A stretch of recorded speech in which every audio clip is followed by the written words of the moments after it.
Hello friends, आज हम discuss कर रहे हैं class 10th chemistry chapter 1 exercise last page का जो क्वेश्चन है।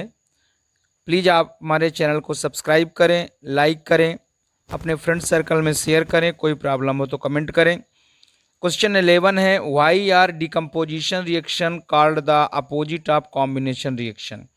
इसका मतलब ये है कि डिकम्पोजिशन रिएक्शन को कॉम्बिनेशन रिएक्शन का अपोजिट क्यों कहा जाता है। और इसके बाद आपको डिकम्पोजिशन रिएक्शन का इक्वेशन भी लिखना है।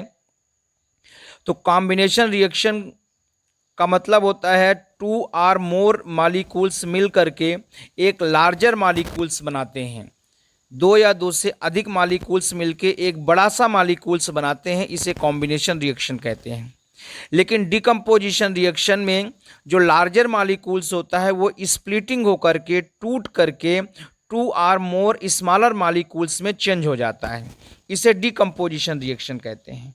चूंकि कॉम्बिनेशन में दो या दो से अधिक मॉलिक्यूल्स एक लार्जर मॉलिक्यूल्स बनाते हैं और डिकम्पोजिशन में लार्जर मॉलिक्यूल्स स्प्लिटिंग होकर के two or more smaller molecules बनाते हैं, इसलिए ये दोनों प्रोसेस एक दूसरे के अपोजिट है। यही रीजन है कि डिकम्पोजिशन रिएक्शन और कॉम्बिनेशन रिएक्शन एक दूसरे का अपोजिट कहलाता है। डिकम्पोजिशन रिएक्शन का एग्जाम्पल है ZnCO3। इसमें को जब हम रिएक्शन कराएंगे तो ये बन जाएगा आपका ZnO plus CO2। ZnCO3 zinc carbonate जब दो पार्ट में टूटेगा तो बन जाएगा जिंक ऑक्साइड और कार्बन डाइऑक्साइड। इसी तरह से कैल्शियम कार्बोनेट को जब हम एनर्जी देंगे तो ये भी टूट जाएगा और बन जाएगा calcium oxide plus carbon dioxide. तो यहाँ हम देखते हैं कि जिंक कार्बोनेट दो पार्ट में टूट जाता है, जिंक ऑक्साइड और कार्बन डाइऑक्साइड। इसी तरह से कैल्शियम कार्बोनेट को जब हम एनर्जी देते हैं तो ये भी दो पार्ट में टूट जाता है, calcium oxide CaO and carbon dioxide दो पार्ट में टूट जाता है। नेक्स्ट क्वेश्चन है क्वेश्चन नंबर 12। हमें डिकम्पोजिशन रिएक्शन का इक्वेशन लिखना है और वो इक्वेशन लिखना है जिसमें एनर्जी या तो हीट के फॉर्म में दिया जाता है, या तो लाइट के फॉर्म में दिया जाता है, या तो इलेक्ट्रिसिटी के फॉर्म में दिया जाता है। तो जो इसका फर्स्ट है थर्मल डिकम्पोजिशन रिएक्शन, इसको थर्मोलिसिस भी कहते हैं। इसमें पोटेशियम क्लोरेट का डिकम्पोजिशन होता है। जब हम हीट सप्लाई करते हैं, स्ट्रांगली हीट सप्लाई करते हैं, तो पोटेशियम क्लोरेट का डिकम्पोजिशन हो जाता है और वो पोटेशियम क्लोराइड और ऑक्सीजन में चेंज हो जाता है। इस रिएक्शन का यूज ऑक्सीजन को प्रिपरेशन में, ऑक्सीजन को बनाने में भी किया जाता है। तो ये हो गया इसका इक्वेशन। KClO3 पोटेशियम क्लोरेट है। जब इसको हम हीट देंगे तो ये पोटेशियम क्लोराइड KCl और ऑक्सीजन O2 में कन्वर्ट हो जाएगा। यहाँ पर हीट के फॉर्म में एनर्जी दिया जाता है। सेकंड है इसका जो कि लाइट के फॉर्म में है देना है, वो है इलेक्ट्रोलाइट डिकम्पोजिशन रिएक्शन।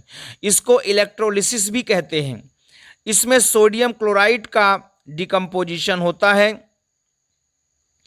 इसमें जब सोडियम क्लोराइड में हम लाइट देते हैं, पास करते हैं, ये जो है ये इलेक्ट्रिसिटी का एग्जाम्पल है। इलेक्ट्रोलाइट डिकम्पोजिशन रिएक्शन, इसमें एनर्जी इलेक्ट्रिसिटी के फॉर्म में दिया जाता है।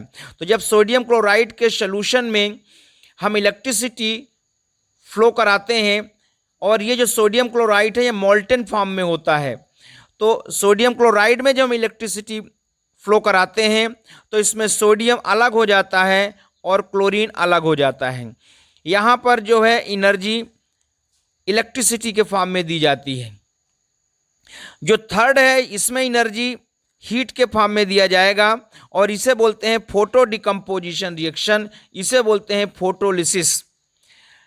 इसमें हाइड्रोजन पेरोक्साइड जिसका फार्मूला होता है H2O2, ये हाइड्रोजन पेरोक्साइड है।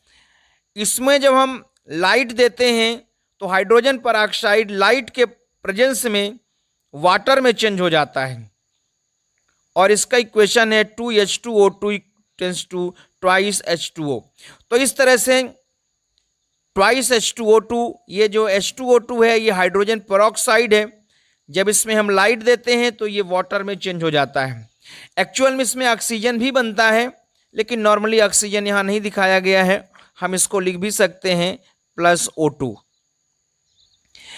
तो लाइट में ये नॉर्मली H2O ही बनता है। तो ये तीनों रिएक्शन हो गए। इलेक्ट्रिसिटी, ये जो फर्स्ट है ये हीट के फॉर्म का हो गया, ये जो सेकंड है ये इलेक्ट्रिसिटी के फॉर्म का हो गया, और ये है लाइट। इन तीनों फॉर्म में जब एनर्जी देते हैं तो डिकम्पोजिशन रिएक्शन में जो लार्जर एलिमेंट है, जैसा कि हम जानते हैं डिकम्पोजिशन रिएक्शन में लार्जर एलिमेंट टू स्मॉलर या उससे अधिक एलिमेंट में ब्रेक हो जाता है। नेक्स्ट है क्वेश्चन नंबर 13। क्वेश्चन नंबर 13 कहता है कि डिस्प्लेसमेंट और डबल डिस्प्लेसमेंट रिएक्शन में डिफरेंस क्या है। इनके लिए हमें इक्वेशन लिखना है। तो डिस्प्लेसमेंट रिएक्शन एक ऐसा रिएक्शन है जिसमें more reactive element less reactive element को डिस्प्लेस कर देता है, जबकि डबल डिस्प्लेसमेंट रिएक्शन में म्यूचुअली एक्सचेंज होता है। मतलब एक एलिमेंट के साथ जगह दूसरा एलिमेंट चला जाएगा और दूसरे एलिमेंट की जगह फर्स्ट एलिमेंट चला जाएगा। तो इस तरह से दो कंपाउंड के बीच में आयन का एक्सचेंज होता है, म्यूचुअल एक्सचेंज होता है, इसे डबल डिस्प्लेसमेंट रिएक्शन कहते हैं। डिस्प्लेसमेंट रिएक्शन में ओनली वन सिंगल डिस्प्लेसमेंट होता है, जबकि जैसा कि नाम है डबल डिस्प्लेसमेंट, इसमें टू डिस्प्लेसमेंट रिएक्शन होता है। डिस्प्लेसमेंट रिएक्शन का एग्जाम्पल है Mg + twice HCl = MgCl2 + H2। यहाँ पे मैग्नीशियम और HCl हाइड्रोक्लोरिक एसिड का जो हम रिएक्शन कराते हैं तो बन जाता है मैग्नीशियम क्लोराइड MgCl2 और हाइड्रोजन यहाँ से डिस्प्लेस हो जाता है। यहाँ से हम देखते हैं कि जो मैग्नीशियम है वो हाइड्रोजन की जगह हो गया और बन गया MgCl2। चूँकि मैग्नीशियम की वैलेंसी 2 होती है, इसलिए क्लोरीन की नीचे 2 लिखा गया है MgCl2। फिर है double displacement reaction. Double displacement reaction में एक्सचेंज होता है। तो जैसा हम देख सकते हैं क्लोरीन के साथ यहाँ पर ब्रोमीन है और यहाँ बेरियम के साथ आयोडीन है, तो एक्सचेंज हो गया। आयोडीन चला गया ब्रोमीन के साथ और ब्रोमीन चला गया आयोडीन के साथ, तो ये हो गया पोटेशियम आयोडाइड Ki, और बेरियम के साथ ब्रोमीन हो गया तो ये हो गया बेरियम ब्रोमाइड। तो ये फ्रेंड्स कहलाता है डबल डिस्प्लेसमेंट रिएक्शन।